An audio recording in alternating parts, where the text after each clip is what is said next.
¿Qué tal, amigas y amigos? Bienvenidos una semana más a este programa Con Más Salud. Durante el embarazo, la actividad física, el ejercicio físico, es una de las cuestiones que más dudas provocan a las mujeres que están embarazadas. ¿Pueden seguir practicando deporte? ¿Con qué frecuencia o con qué intensidad? ¿Les puede afectar de alguna forma al bebé? Pues cuestiones como esta resolveremos en el reportaje que les vamos a ofrecer hoy. También vamos a hablar de una de las cuestiones, de uno de los temas que con más frecuencia lleva a las personas a los servicios de urgencia. Les estoy hablando del dolor torácico.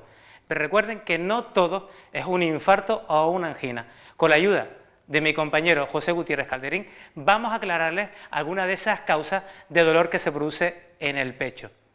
También tenemos hoy una receta saludable, esta vez de gazpacho de aguacate que nos ofrece nuestra compañera Antonella Bordón. Y por otro lado, también vamos a tratar el tema de las garrapatas, unos animales parientes de las arañas, pero que se alimentan de sangre, entre ellos de mamíferos, como nosotros, de aves o incluso de reptiles. Las garrapatas pueden transmitir muchísimas enfermedades, algunas de ellas muy graves o incluso mortales. Lo cierto es que en las últimas décadas se han producido un aumento de estas enfermedades. Se estima que hasta de un 300%. De hecho, el año pasado saltaron las alarmas con algunas enfermedades en España, como la fiebre hemorrágica de Crimea del Congo, o también el conocido caso de la cantante Thalía con la enfermedad de Lyme. Bueno, pues de estas enfermedades producidas por la garrapata vamos a hablar hoy con nuestra querida compañera Belén Alonso. ¿Qué les parece si comenzamos ya nuestro programa de hoy?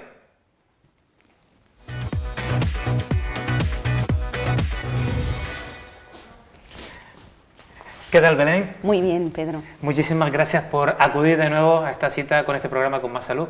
Gracias a vosotros por invitarme.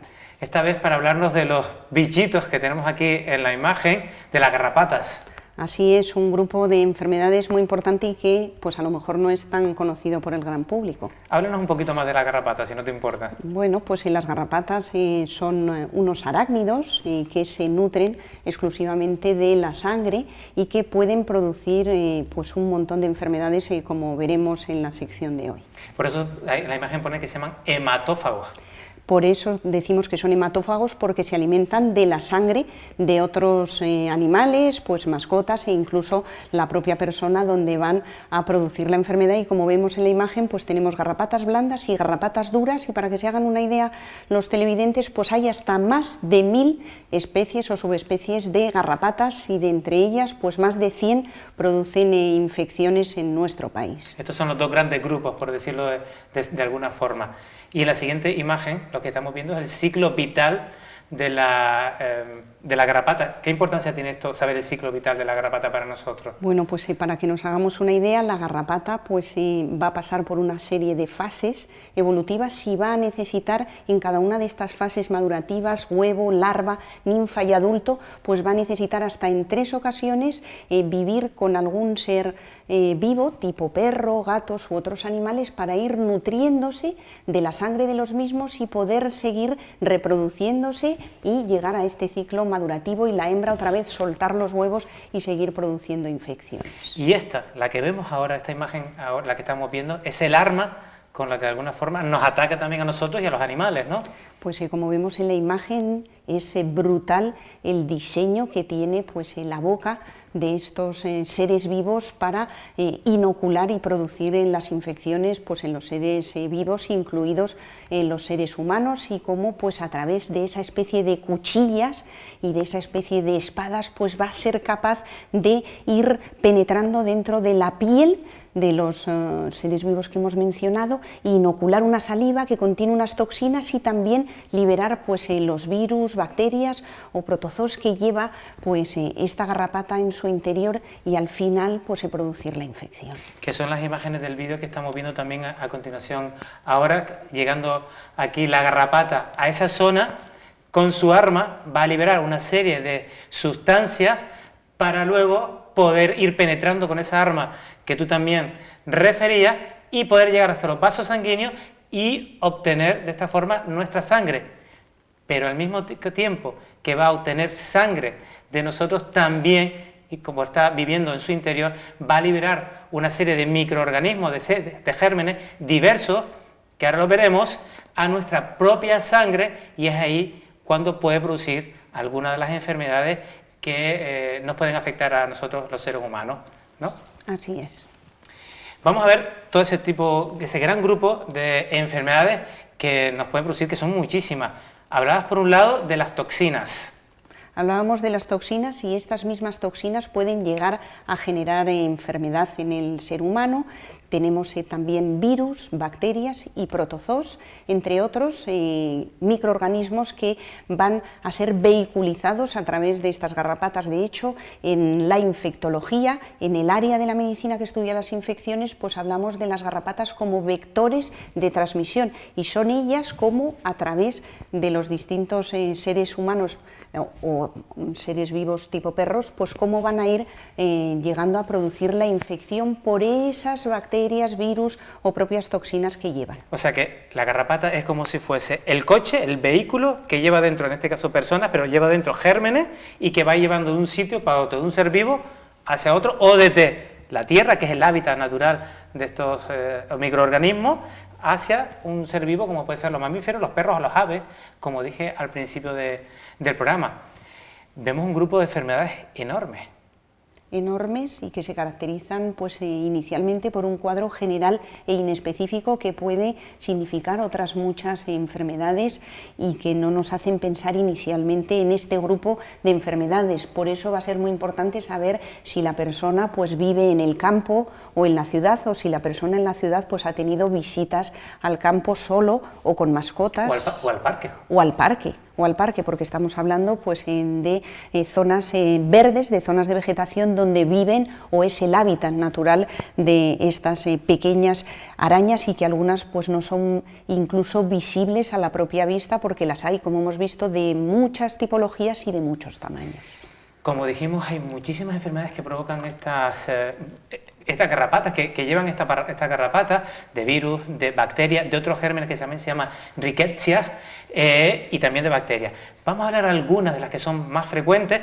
Ya digo, son muchísimas, pero vamos a hablar de poquitas. Quizás las que afectan con más frecuencia a España, y una también que fue una alarma casi en su momento, casi como el ébola, porque se llegó a extender, pero al final se paró, que es la enfermedad hemorrágica de Crimea de Congo. Una de ellas es la enfermedad de Lyme, que fue la que padeció Thalía.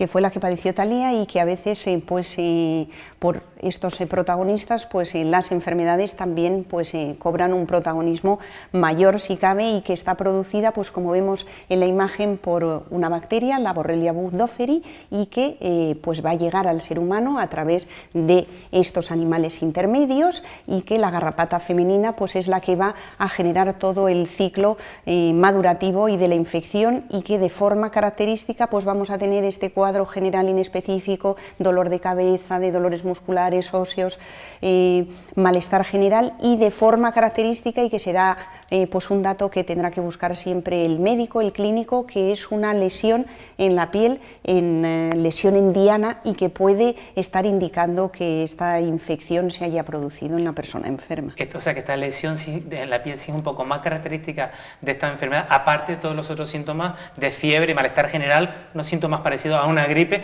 pero con esta lesión en la piel. Pero con esta lesión en la piel, que puede ser pues un poco la carta de presentación de esta enfermedad, y en la que tienen que cumplirse pues los antecedentes epidemiológicos que decimos pues de contacto en parques con animales o algo similar. La siguiente es la fiebre maculosa de las montañas rocosas. Esto desde el punto de vista médico lo estudiamos mucho, porque la verdad que también es bastante conocida. Es verdad que en Europa esta se da un poquito menos, se da mucho más próxima de las montañas rocosas en Estados Unidos. Pero que en Estados Unidos constituye una infección muy frecuente, muy prevalente, y que incluso puede llegar a ser mortal, y que también está producida por garrapatas. Vemos aquí su protagonista, Dermacentor variabilis, y que también está producida por una rickettsia, que hemos dicho que dentro dentro pues del mundo de los microorganismos que producen infecciones vehiculizadas por las garrapatas, pues están la rickettsiosis, como bien has dicho, mucho menos frecuente en España y en Europa, pero que hay que tenerla en consideración por el número de casos que hay, y también es cierto que cada vez viajamos y nos movemos más, y por eso pues será habitual en el interrogatorio del médico pues saber a qué países y en qué épocas recientes pues ha ocurrido estos viajes. Esto también suele producir una lesión, por eso se llama maculosa, en máculas, en manchas rojizas en toda la piel del sujeto, y eso también nos puede hacer sospechar esta enfermedad. Esas lesiones, más al haber viajado a Estados Unidos o zonas colindantes, pues oye, podemos estar ante esta enfermedad. Sé que lo sepan aquellos que van a viajar. Que lo sepan, y como aparece en la imagen, pues unas lesiones cutáneas muy características y que son, por ejemplo, muy diferentes de la lesión en diana que veíamos en la enfermedad de Lyme. Efectivamente. Otro, la fiebre botonosa mediterránea, que esta sí se da mucho en España y en Europa. Es exactamente, pues es característica de Europa, del área mediterránea, y como vemos en la imagen, pues aparte de esos síntomas generales e inespecíficos y que hemos tratado de resumir mucho para quien esté viendo el programa, pues fiebre generalmente muy alta, una mancha negra que nos va a indicar pues el punto donde se ha producido pues esa infección inicial por la garrapata, y después el exantema va a ser característico en las palmas. Esas lesiones en la piel. Esas lesiones en la piel, en las palmas de las manos y en las plantas de los pies. Característico también. Característico también de fiebre botonosa mediterránea. Y otra enfermedad que fue la que nos puso un poquito en alerta el año pasado, la fiebre hemorrágica de Crimea-Congo. Y esta es producida por un virus. Y esta es producida por un virus, entraría dentro de las enfermedades que llamamos fiebres hemorrágicas. Su capacidad o su probabilidad de muerte pues, es muy importante, y efectivamente, pues, aunque su origen, y como vemos en el mapa, pues, muy ligado al África subsahariana y países de esta franja geográfica, pues cuando saltan a Europa y en base pues, a esa capacidad o a esa alta letalidad, pues saltaron todas las alertas, y los primeros casos en Madrid pues desataron todo tipo de alarmas. Esta además se vio que también muchos casos, no solamente en África, como comentaba, sino también en Oriente Medio y en los países del este, y también en la zona de China y de la India. Sí. O sea que hay que tener muchísimo cuidado en todas esas personas que vayan a viajar a cualquier otra zona, si a la vuelta vienen con un cuadro de fiebre, que nos informe dónde estuvieron y si les pudo haber picado algo. Claro, y lo que recomendamos es que antes de un viaje largo, o los países que hemos mencionado de Oriente Medio o más allá, pues consultar siempre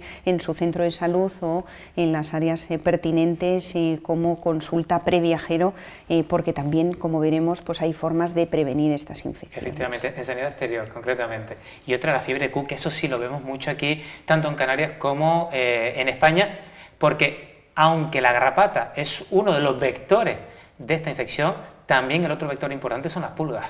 También, e incluso en las partículas de polvo, pues se pueden vehiculizar estas infecciones. O los productos lácteos. O los productos lácteos, que hay que preguntar siempre y que hay que tener mucha cautela.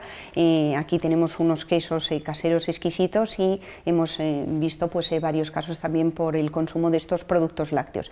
También está producida por otra rickettsia, la Rickettsia rickettsii, y es, decimos, característica de Canarias y de otras zonas de la península, y en medicina preventiva y de salud pública hablamos de zona endémica, y Canarias es zona endémica, y hay que tener muy en consideración pues, la posibilidad de esta infección, y habrá que preguntar pues, por lo mismo áreas de campo, visitas a parques, jardines y campos, y cuadro general inespecífico, y que nos puede dar pues, dos formas clínicas: una aguda, en la que puede haber pues, desde un cuadro catarral, suele ser característico pues, un dolor de cabeza muy intenso y llamativo, pero que no solo dolor de cabeza, va a significar fiebre Q, importante, e incluso pues, en formas más graves puede haber afectación pulmonar, que suele ser una neumonía que decimos atípica, y una afectación hepática en los cuadros agudos, pero también interesan mucho formas subagudas o crónicas en las que se pueden afectar otros órganos, como por ejemplo el corazón y pues Siempre tendrá que estar pues, entre las posibilidades diagnósticas de un paciente con sintomatología general o con cuadros recurrentes de fiebre. Muchas veces a las consultas de medicina interna nos vienen pacientes remitidos desde atención primaria o desde otras especialidades por fiebres recurrentes de origen desconocido, que decimos aquella fiebre que dura más de 8 días termometrada, registrada con un aparato fiable y en la que no hay aparentemente un foco infeccioso y en la que habrá que investigar y hacer una serie de analíticas, serologías, para ver si, entre otras opciones, pues puede haber una infección aguda, pasada, no pasada, subaguda o crónica por fiebre Q. En este último caso, recordar también la presencia, o el haber tenido el antecedente, perdón, de haber tomado quesos o leche que no esté pasteurizada, o sea, de alguno de los quesos que podemos tener, y también si eres o no ganadero, que es otro de los grupos de riesgo por la manipulación, y además pues estamos hablando de ovejas, de cabras, y todo esto lo tendremos que preguntar, y muchas veces pues estas personas que tienen contacto directo, que tienen ganados propios, pues acaban consultando en el hospital o ingresando por estos cuadros y esta infección por fiebre Q. ¿Qué tratamiento suele llevar en general la mayoría de estas enfermedades? Pues muchas veces van a ser tratamientos sintomáticos. En el caso de la fiebre Q y otras infecciones, pues hay antibióticos vía oral que pueden ser necesarios unos ciclos de tratamientos prolongados. Hablamos, por ejemplo, en el caso de la fiebre Q crónica, que pueden ser tratamientos durante meses y que generalmente van a estar supervisados, y esto lo saben muy bien pues, los compañeros de atención primaria, de que pueden requerir tratamientos prolongados de uno o más antibióticos durante un tiempo, y además pues, hacer controles periódicos, incluso pues, de la vista, de la sangre, porque puede haber efectos secundarios por este tipo de medicación. ¿Algún que otro paciente aquí en AWM mío ha padecido esta enfermedad y efectivamente requiere mucho seguimiento, por lo menos casi durante un año? Exacto. Y ver cómo va evolucionando? Una cuestión muy importante, dos cuestiones muy importantes te voy a plantear ahora. Una es que no debemos aplastar las garrapatas. Eso debe ser mensaje que tenemos que sacar más claro, quizá, de aquí, del encuentro de hoy, lo más claro. No se debe aplastar nunca a la garrapata cuando es visible y nos parece totalmente accesible a la presión de los dedos. Nunca, nunca aplastar. Ahora vamos a ver un vídeo de cómo debemos extraer la garrapata y qué hacer cuando no podemos extraerla del todo y se ha quedado pues la garra metida ahí en la piel. ¿Qué te parece si lo vemos? Perfecto, vamos a verlo. Hay muchos métodos populares para extraer una garrapata: aceite, vaselina, quemarlas con cigarrillos, alcohol, gasolina, pero no se debe confundir la forma en la que se desprenden más sencillamente con el mejor método de extracción, que tiene un menor riesgo de transmitir enfermedades. De hecho, estos métodos que producen la asfixia de la garrapata no son adecuados, ya que pueden aumentar el riesgo de infecciones. La mejor forma de extraer una garrapata es con unas pinzas finas, de borde liso y sin dientes. Se coloca la pinza entre la cabeza y la piel. Después se tracciona de forma constante y firme, y de forma perpendicular a la piel hasta que se extraiga. En caso de no tener pinzas adecuadas o no estar seguro de poder hacerlo correctamente, es mejor no manipularla y acudir a un centro sanitario. No importa que esto suponga esperar unas horas. Se debe comprobar que la garrapata se ha extraído entera. Si es necesario, se solicitará ayuda médica para completar su extracción. Bueno, una cuestión también, no siempre que nos pique una garrapata significa que vayamos a desarrollar alguna de estas enfermedades, pero sí hay que tenerlo en cuenta si posteriormente, en los siguientes días o en las próximas semanas, empezamos con algún cuadro de fiebre, para que los pacientes, nos puedan informar de que, ojo, puede ser una enfermedad por garrapata. Exacto. Otro de los mensajes importantes que podrían quedar en el día de hoy, pues que después de detectar pues una garrapata en nuestra piel o en alguna de nuestras mascotas, pues tranquilidad. Lo importante sería la retirada más pronta posible de la misma, porque hacen falta varias horas, incluso hasta 36 horas, para que pueda producirse pues el inóculo necesario, como veíamos, pues esas cuchillas y ese diseño de la garrapata para producir la infección. Tremendo, por cierto. Y vamos a ver cómo prevenirla. Entre ellos, una cosa muy importante es el control de los animales domésticos, de todas formas, que algunos, sobre todo como los gatos, están pululando por cualquier sitio, no son solo dentro de nuestro domicilio, ¿no?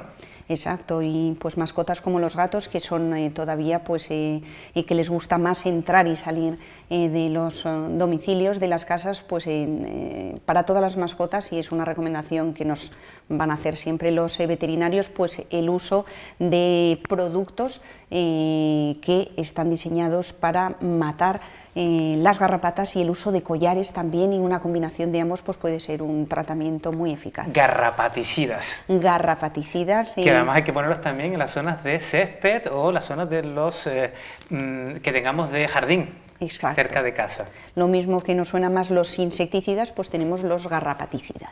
Y nosotros también podemos utilizar algunos repelentes si nos vamos de acampada o si nos vamos al campo, aunque sea con una roulotte, también pues tener cuidado porque estamos en algunas zonas comunes que también pudiera haber muchas mascotas que nosotros no controlemos. Sin duda, el uso de repelentes propios, y sobre todo si vamos a viajar pues a zonas endémicas como las que hemos visto en las diapositivas previas, pues el uso de repelentes que contengan permetrina o que contengan pues otros productos que es el acrónimo el DIP, pues también van a ser muy eficaces para prevenir estas. Y si hemos llegado a un sitio, aunque utilicemos los repelentes con permetrina, etcétera, luego en casa pues hemos dicho revisar a nuestras mascotas, pero también nos tendremos que revisar a nosotros de forma íntegra y minuciosa, y una ducha precoz tanto de los animales como de nosotros mismos pues pueden ser medidas iniciales muy eficaces. Que con agua y jabón tenemos, ¿eh? Con agua y jabón tenemos, y después pues también el lavado de la ropa, e incluso pues de forma preventiva también se pueden utilizar estos insecticidas que también están preparados para usar en la ropa. Y lavar el animal si hiciera falta. Sí, con agüita y jabón. Belén, muchísimas gracias por acercarnos un poquito más a estas enfermedades producidas por las garrapatas. Pues espero que hayamos pues abierto un poquito más pues una área de la medicina que conocemos menos, y que pues resulta en que puede dar muchas infecciones y muchos quebraderos de cabeza al paciente y al médico, porque a veces no pensamos en ellas. Y además que son enfermedades graves y algunas mortales. Vamos a ir ahora con un reportaje de estas cosas que te interesan a ti mucho, que es la actividad física. Pues vamos a ir con un reportaje de la actividad física en el embarazo.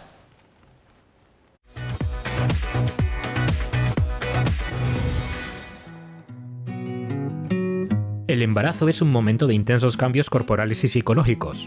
Con frecuencia, tendemos a pensar que el ejercicio físico puede perjudicar al bebé, pero siempre que se practique con moderación y bajo control, es una práctica muy recomendable, ya que ayudará a mantenerse en forma.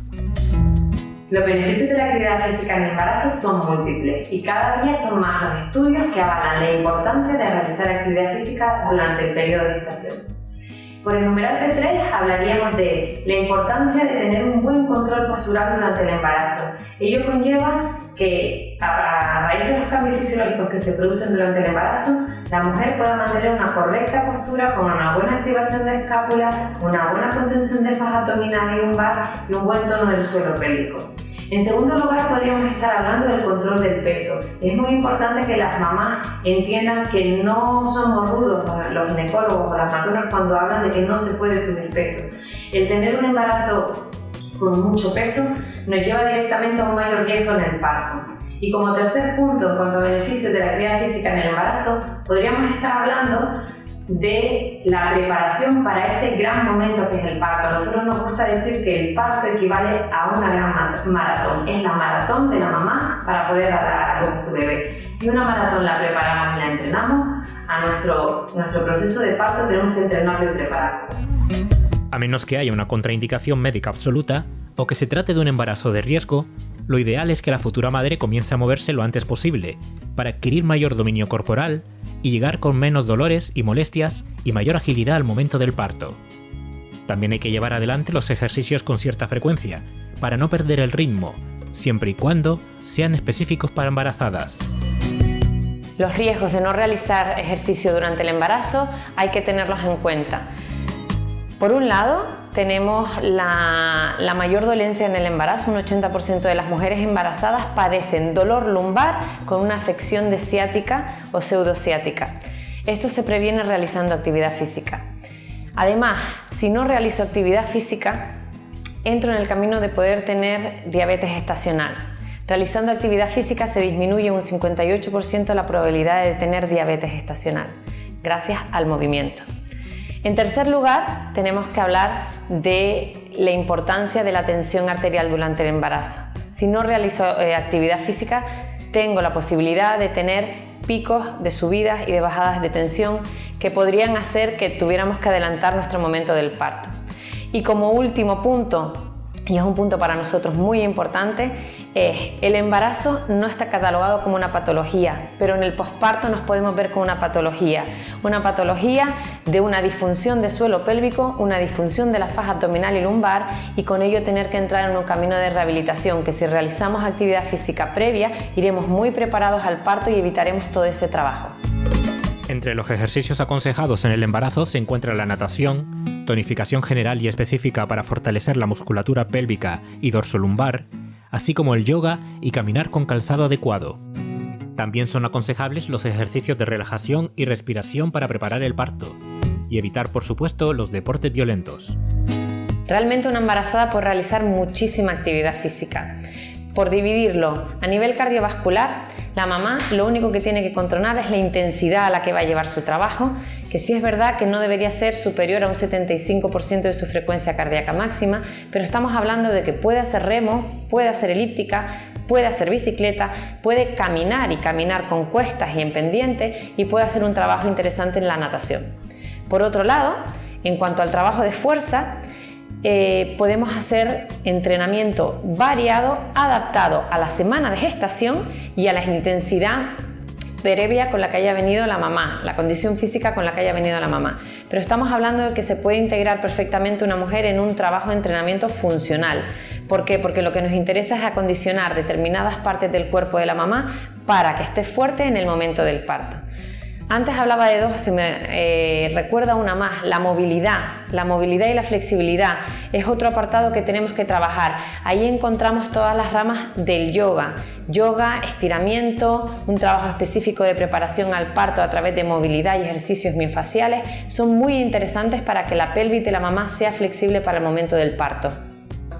Durante el embarazo deberíamos evitar a nivel cardiovascular todo aquel ejercicio que supere el 75% de la frecuencia cardíaca máxima de una mamá. Por otro lado, todo lo que suponga impactos, saltos, todo lo que es el running, a no ser que estemos hablando de una mujer profesional o semiprofesional del running que pueda pasar a ser un trote siempre y cuando esté supervisado por un profesional, porque todo ese impacto tiene una incidencia directa sobre nuestro suelo pélvico y sobre nuestra faja abdominal. En relación con el trabajo de fuerza, hay que tener mucho control. Cómo viene la mamá, qué estado de forma tiene la mamá y hacia dónde queremos llevarla, queremos prepararla para el parto, con lo cual tenemos que ir controlando la carga con la que trabajo con cada mamá y la distancia a la que coloco la carga de la mamá para no tener una distancia muy lejos de mi cuerpo que suponga demasiada tensión en mi faja abdominal, y eso iría en contra. Y por otro lado, todo lo que suponga una extensión lumbar y flexión abdominal lo evitaríamos, porque vamos a buscar evitar cualquier tensión en la faja abdominal. En cuanto a la movilidad, vamos a evitar todos esos movimientos de saludos al sol excesivos que producen una excesiva flexión lumbar, porque ya la mamá viene con una carga lumbar muy fuerte y estaríamos incidiendo en el mismo problema. Y del mismo modo, todo lo que son extensiones de piernas donde el aductor está en demasiada tensión, porque eso incide directamente en el suelo pélvico. El aductor tira de nuestro suelo pélvico y abre nuestro suelo pélvico, con lo cual las probabilidades de tener incontinencia posparto son mucho mayores. Una rutina de actividad física controlada puede prevenir el riesgo de desarrollar enfermedades que se asocian con el embarazo, como la preeclampsia, una hipertensión inducida por el embarazo, o la diabetes gestacional. Asimismo, el ejercicio físico regular ayuda a mejorar la secreción de insulina, la sensibilidad a la insulina y la metabolización de la glucosa, es decir, las mujeres mejoran su tolerancia a la glucosa y por ello disminuyen las posibilidades de que se desarrolle una diabetes gestacional. Además de esto, el entrenamiento puede prevenir otras afecciones, como la lumbalgia, la incontinencia urinaria asociada al embarazo y otras enfermedades musculoesqueléticas crónicas.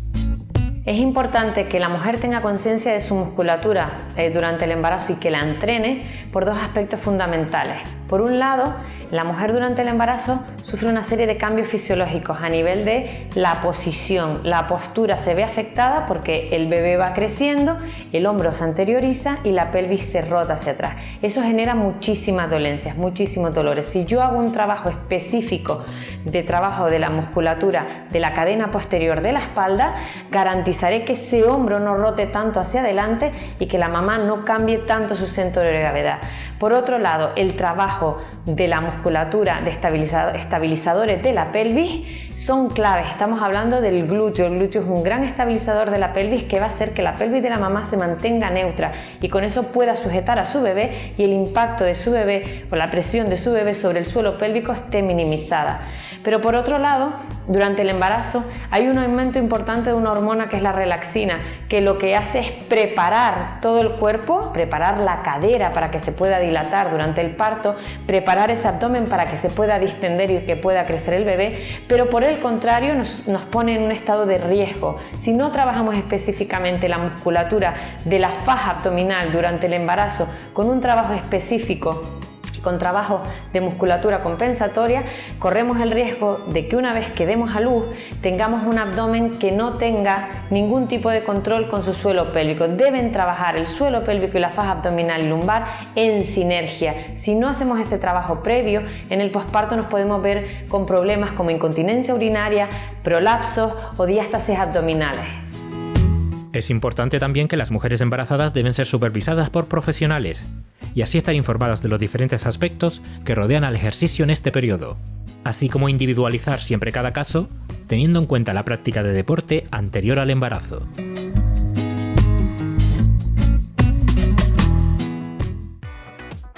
Tú también haces posible este programa.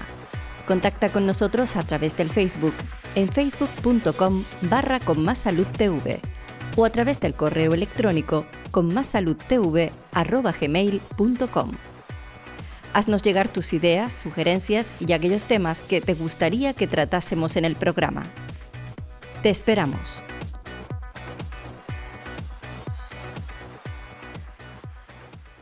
Bueno, esperamos que después del reportaje que le hemos ofrecido, muchas mujeres que están embarazadas se decidan a realizar actividad física.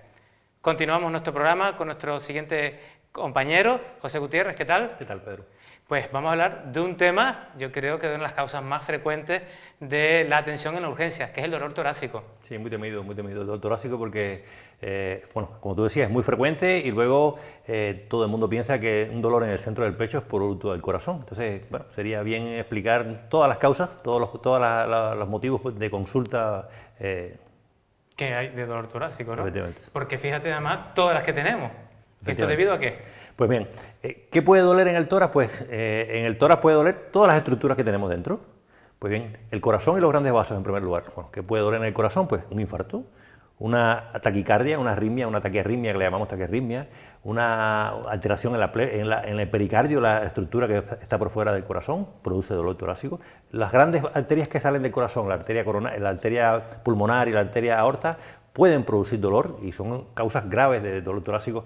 Los dolores de origen pleural o torácico, propiamente dicho, ¿no? La pleura se puede inflamar por que le caiga aire, porque le caiga sangre, porque le caiga líquido y puede producir dolor. También el dolor de origen gastrointestinal, porque a través del tórax pasa el esófago, que es un tubo, ¿no? Sabemos que va desde la boca, lleva los alimentos de la boca al estómago y puede producir dolor, después vamos a hablar de ello. El dolor de origen osteomuscular o condromuscular, pues todo el caparazón óseo y muscular que recubre los órganos del tórax también pueden producir. Y entre otras causas, pues las neuritis, los herpes zóster, otras lesiones que pueden producir también dolor en el centro del pecho. Pues vamos a ir desgranando algunas de estas causas, y solamente algunas, ya lo decimos, pero que son quizás de algún modo las causas más frecuentes por las que van a urgencias. Una de ellas es el herpes zóster. Efectivamente, el herpes zóster es una causa frecuente de dolor, ¿vale? Y ya una vez hablamos, aquí mismo creo que hablamos de los herpes virus, ¿no? De esta familia de herpes virus. Estos herpes se caracterizan porque se produce la primoinfección o la infección inicial se produce en edades tempranas, adolescencia, juventud. Se produce una enfermedad frecuentemente que es la varicela, la china, que conocemos todos, Pero el virus se queda alojado en nuestro cuerpo para toda la vida. Y en un momento determinado de nuestra vida, por circunstancias especiales, ese virus puede brotar nuevamente y producir esta lesión que se llama herpes zóster, que no es nada más que una inflamación de un nervio, le llamamos nosotros metámora, y produce generalmente a nivel del tórax, produce lesiones que son vesiculares a nivel de la piel y mucho dolor. Por lo tanto, dolor en el tórax, alrededor de las costillas, de forma longitudinal, a lo largo de la costilla, con lesiones vesiculosas o no, puede ser un herpes zóster y necesita tratamiento. Sí, hay que decir simplemente que hay personas que pueden desarrollar este herpes zóster sin tener que desarrollar las lesiones en piel, y que el herpes zóster también se puede dar lugar en otras partes de nuestro cuerpo, para que no se confundan también. Otra de las causas que hemos tratado contigo en este programa, las causas digestivas, como comentabas antes. Efectivamente, hablamos de la hernia hiatal aquí, ¿verdad? Pues la hernia hiatal puede ser una causa de dolor torácico, de dolor centrotorácico. Pero una de las cosas que produce la hernia hiatal que hablamos es la enfermedad por reflujo gastroesofágico, cuando el ácido del estómago sube al esófago. Bueno, ese dolor, esa cosa que se llama pirosis, puede producir dolor por sí mismo, por sí sola. Ahora bien, si además de eso produce una alteración en la motilidad, en las contracciones del esófago, produce un dolor centrotorácico que se parece mucho a un infarto, que se confunde a veces con él, y que se llama espasmo esofágico difuso, que también necesita un tratamiento. Efectivamente. Causas frecuentes. Otra, las estructuras torácicas. Efectivamente, el caparazón que recubre todos nuestros órganos y protege además los órganos del tórax. Bueno, si nuestra coraza fuese rígida, no podríamos respirar, ¿verdad? Necesitamos que las costillas que forman esa coraza estén articuladas por delante y por detrás para que se puedan mover con nuestra inspiración y nuestra expiración. Por detrás están articuladas con la columna, y la inflamación en esa zona puede producir dolor. Pero la más frecuente en personas jóvenes es la inflamación de la zona anterior, esa unión de las costillas con el esternón a través de estos cartílagos. Esta zona un poquito más amarilla, que ven diferente, y este es el esternón, que es el hueso central de este tórax. Exactamente. Esa unión del esternón con las costillas se puede inflamar y produce un dolor típico que el paciente se señala a punta de dedo: me duele aquí, me duele cuando cojo aire. Son gente joven, sin factores de riesgo, a la exploración uno le palpa y le duele la zona específica. Esa se trata con analgésicos y unos días mejora. Este suele más producir un dolor torácico más como a punta de dedo, más punzante, y que también se suele confundir mucho con los cuadros de ansiedad. Efectivamente. Que es un cuadro más psicológico que también puede dar lugar a dolores torácicos. Otro que nombraba, la pleura. La pleura de los pulmones son las estructuras que están dentro del tórax. El pulmón como tal no tiene sensibilidad, el pulmón no duele, ¿no? Lo que duele es la pleura. La pleura es una lámina delgada que recubre el caparazón de hueso, que es el tórax por dentro, y al pulmón por fuera. Esas dos estructuras dejan una cavidad, que es una cavidad virtual, que es el que permite al pulmón respirar, ¿no? Moverse. Expandirse y esperar. Bueno, cualquier cosa que inflame esa membrana, esa pleura, produce dolor. Una neumonía puede producir inflamación de la pleura y producir una pleuritis. La presencia de aire ahí en esa zona, en la pleura, que se llama neumotórax, produce un dolor torácico intenso. Que hay determinadas enfermedades que pueden producir este neumotórax, ¿no? Se llaman las bullas pleuropulmonares, que son unas cavidades a modo de globo, y que algunas personas pueden tener de forma congénita y otras desarrolladas, por ejemplo, por el hábito tabáquico. Efectivamente. Se pueden romper y formar este neumotórax. La ruptura de este globo produce que se colapse el pulmón y produce un dolor torácico intenso. También a punta de dedo característico, también punzante, ¿no? Sí, efectivamente. ¿Hay dos causas más? Sí, el hemotórax, la sangre en el tórax, una contusión en el tórax, un golpe en una costilla, puede producir que salga sangre a la cavidad torácica y produce un dolor irritativo. Y luego cualquier líquido, los hidrotórax que llamamos, por presencia de líquido, por insuficiencia cardíaca, por problemas renales, por la neumonía, que dijimos antes. Son todas causas de que pueden producir también dolor torácico, y sin embargo ahí no estamos ante un infarto. Efectivamente. Otra causa también hay que tenerla muy importante, porque este puede pasar muy desapercibido, que es el tromboembolismo pulmonar. Sí, que no es infrecuente además. No es infrecuente. Bueno, ¿qué cosa es el tromboembolismo? Pues cuando llega al pulmón un coágulo, generalmente desde alguna zona del cuerpo, generalmente los miembros inferiores, ¿vale? ¿Cuáles son las causas más frecuentes de ese trombo? Vale. Las causas más frecuentes es la inactividad. La inactividad en las piernas. Me explico. Las personas que han sufrido una cirugía, que han estado encamados durante mucho tiempo, que han tenido una escayola, por eso a los pacientes que se le pone una escayola en la pierna se le manda clesane para evitar esta enfermedad. pero hay un grupo de personas que también están propensas a producir este tipo de enfermedad, que son las mujeres que usan anticonceptivos orales. Muy importante. Y además las que usan anticonceptivos y fuman. Y si fuman, usan anticonceptivos y además son obesas, pues se triplica la probabilidad. Y cuanto más edad, también. Efectivamente. Pero también hay muchas mujeres jóvenes que pueden producirse este tromboembolismo pulmonar y no son fumadoras y no son obesas, ni tampoco tienen más de 35 años, pero toman anticonceptivos. O sea, que estén atentas porque esto puede ser una causa de dolor torácico. Y nos tienen que decir que están tomando anticonceptivos para nosotros poder hacer un diagnóstico diferencial correcto. Efectivamente. Este trombo se aloja ahí y lo que hace es que deja... Bueno, exacto.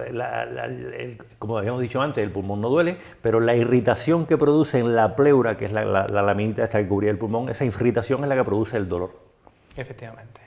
Otra causa. Hablamos de las causas vasculares, es decir, las arterias, las estructuras vasculares que salen del corazón, que están sometidas a una gran presión, porque el corazón es una bomba que bombea la sangre a todo el cuerpo, pues esos tubos que salen del corazón, esas arterias, en ocasiones se disecan. ¿Qué es la disección, en definitiva? Bueno, una arteria está formada por diferentes capas, una estructura... Para aguantar esa presión, precisamente. Diseñada para eso, para que sea elástica y para que aguante estas presiones. Como una manguera. Una manguera, efectivamente. Lo único que esa manguera está atravesada por vasos sanguíneos, porque esa manguera es tejido y necesita nutrirse, ¿no? Pues a través de esos vasos sanguíneos, y cuando la presión arterial se ha subido por las diferentes causas que sube la tensión arterial, se puede producir una disección aórtica, que se despegan esas capas. Se van rompiendo esas capas. Se van rompiendo, se mete la sangre que no tiene que pasar por ahí, por entre esas capas, y empieza a disecar, a abrir. Produce un dolor intenso centrotorácico que se irradia a la espalda. Es una emergencia, es una emergencia. También las personas además suelen producir sudoración importante, palidez, se encuentran mal, como con falta de mucha fuerza. Hay que diferenciarlo de un infarto. Efectivamente, es una de las causas yo creo que es más difícil de diferenciar, sí, además, ¿no? Sí.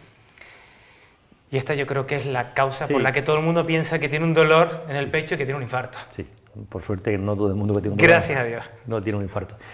¿Qué cosa es el infarto? Pues el infarto es cuando una parte del corazón no le llega sangre porque se ha obstruido la arteria que irriga esa zona. Que la que lleva oxígeno, esa parte. El corazón es un músculo, como habíamos dicho antes, un músculo, una bomba, y necesita nutrirse, alimentarse a través de sangre, de arterias. Las arterias son las arterias coronarias, las arterias que irrigan el corazón, que le llevan sangre y oxígeno al corazón. Pues cuando se han producido un grupo de enfermedades que se desarrollan por aumento del colesterol, el LDL, es decir, las placas de ateroma, se producen una afectación de esas arterias, pues en un momento determinado se puede obstruir esa zona, esa arteria y necrosarse o isquemizarse esa zona del corazón y producir un dolor intenso. Que es la zona que estamos viendo un poquito más ahí, más oscura, negro, ¿no? Más oscura, sí. Vamos a ver el siguiente vídeo donde vamos a explicar un poquito eso del corazón, si nos puedes decir. Pues sí. Bueno, esto es un corazón normal, así funcionan, y vemos las arterias, la arteria anterior, la arteria posterior. Pues normalmente a través de esas arterias debe circular la sangre de forma fluida. Y que es la que lleva el oxígeno al propio corazón. Exacto, y debe ser muy fluida, no debe haber ningún obstáculo en el paso de la sangre, porque son arterias muy pequeñas, muy finitas. Pues normalmente, bueno, este es el aspecto de una arteria normal. ¿Qué pasa? En algunas personas que por enfermedades como la diabetes, la hipertensión, la dislipemia, es decir, el mal control del colesterol, la obesidad, el sedentarismo, se empieza a producir un acúmulo de colesterol en las arterias. Ese acúmulo de colesterol empieza a hacer que la sangre empiece a pegarse. Fíjense que es que como es una estructura que ya no es lisa, es forma una especie de tapón. Se empieza a formar un tapón, se empieza a aglomerar ahí sangre, fibrina, sangre, el flujo cada vez de sangre a través de la arteria es cada vez menor, por lo tanto le llega menos sangre al corazón.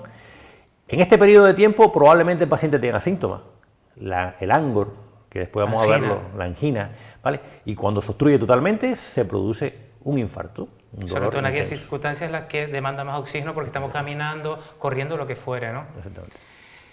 Entonces, ¿cómo diferenciamos un infarto de una angina de pecho? Vale, la angina y el infarto son las diferentes fases de una misma enfermedad. Una enfermedad que se caracteriza porque las arterias del corazón, aquí vemos una arteria normal, las arterias del corazón se empiezan a llenar de ateroma, de una placa de colesterol. Esa es la que tenemos que evitar. Ahí está la función de nuestro trabajo, de la atención primaria, evitar que llegue a la situación aquí. Párate un segundo. Se evita controlando la tensión, haciendo un buen control de la diabetes, controlando los niveles de colesterol, sobre todo el malo, y que suba el bueno, que no fumen y que hagan actividad física. Efectivamente. Con eso podemos evitar estas placas de aroma. Dieta saludable. Y si no se va a producir, lo que nos vas a explicar ahora. Efectivamente. Lo que va a ocurrir es que se empieza a obstruir las arterias poco a poco con una placa de aroma. Cuando está en una fase inicial, el paciente, es lo que le llamamos nosotros angina estable, el paciente ante altas demandas de oxígeno, altas demandas de actividad física, es cuando se siente síntomas. El paciente dice, llega a la consulta dice, pues cuando subo escalera, cuando subo una cuesta me siento cansado, me fatigo, me da una molestia en el pecho. Esta puede ser una de esas causas, ¿verdad? Esa generalmente puede ser esa y muchos pacientes han sentido eso antes de un infarto y no han consultado. ¿Y dónde está el peligro? Si sientes estos síntomas, vete al médico, explícale lo que está pasando y el médico buscará una opción para ti. Pues puede ser que en un momento determinado de ese desarrollo de esa placa se produzca, como vimos en el vídeo anterior, una obstrucción por un coágulo de sangre brusco, es decir, no hay necesidad de que haya más demanda de oxígeno, no hay necesidad de que esté subiendo una escalera, sencillamente en reposo se produce dolor. Y es porque se ha producido una obstrucción parcial por un coágulo de sangre. Pero mayor que las demás. Exactamente. Es más peligrosa, puede evolucionar más rápido un infarto si no se trata. Es lo que le llamamos angina inestable, ¿vale? Esa necesita un tratamiento, necesita ingreso, hospitalización. Si desgraciadamente el cuadro llega a la obstrucción total, se produce el infarto, que es el que hablamos anteriormente, que es una pérdida total del flujo de sangre en una zona del corazón y se produce necrosis y muerte de esa zona. Y muchas arritmias que a veces son mortales. Bueno, nos ha explicado muchísimas causas de dolor torácico. Ya hemos visto que no todos son ni anginas ni infarto, aunque podemos tener dolor en el pecho, aunque podamos cansarnos, aunque podamos asfixiarnos, que hay muchas causas. Pero danos alguna recomendación más, por si a alguna persona pues no termina de quedar claro. Yo la primera recomendación que daría es evitar esto, llegar a esta fase de la enfermedad, hacer una vida saludable, una dieta sana.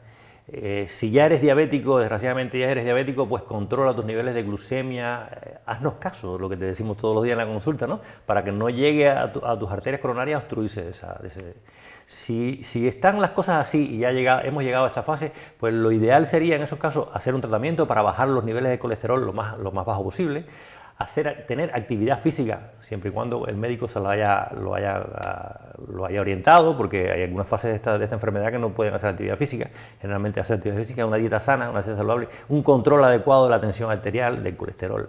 Pues estas cosas previenen a que la enfermedad vaya más y se produzca un infarto. Ahora bien, y lo último que quería decir, Pedro, un segundo nada más, no todo dolor en el centro del pecho es un infarto. Ya vimos montones de causas y a veces para nosotros es extremadamente difícil hacer un diagnóstico de un infarto y a veces te quedas y necesitamos analítica, necesitamos hacer electros a repetición. Incluso con los electros también puede salir que parece que no hay ninguna alteración por ese infarto y podemos tener debajo un infarto. Efectivamente. Y bueno, una cosa también que no quiero olvidarme es que por favor que no fumen. Y que si después tienen una angina o tienen un infarto, se le ha diagnosticado y fuman o siguen con esos factores de riesgo, hay mucha mayor probabilidad de poder repetir alguno de estos eventos cardiovasculares. Incluso los pacientes que han sido revascularizados, se habla mucho del stent, le han colocado un stent para mejorarle. Un paciente con stent no puede fumar porque hay mucho riesgo de que se vuelva a formar el trombo. José, muchísimas gracias, pero yo te voy a dejar también a los telespectadores con una receta saludable en el que precisamente está hecha de gazpacho de aguacate y el aguacate, como saben, contienen ácidos grasos poliinsaturados que ayudan a disminuir estos niveles de colesterol malo. ¿Qué les parece si vemos esta receta y ya nos vemos la siguiente semana en este mismo programa con más salud?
En el próximo programa hablaremos sobre el aceite de palma, el uso alimenticio que se hace del mismo y la controversia que se ha formado en torno a él.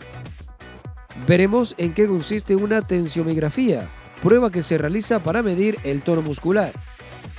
Y conoceremos las posibles deficiencias que se pueden tener en los párpados, sus consecuencias y las cirugías necesarias para su corrección.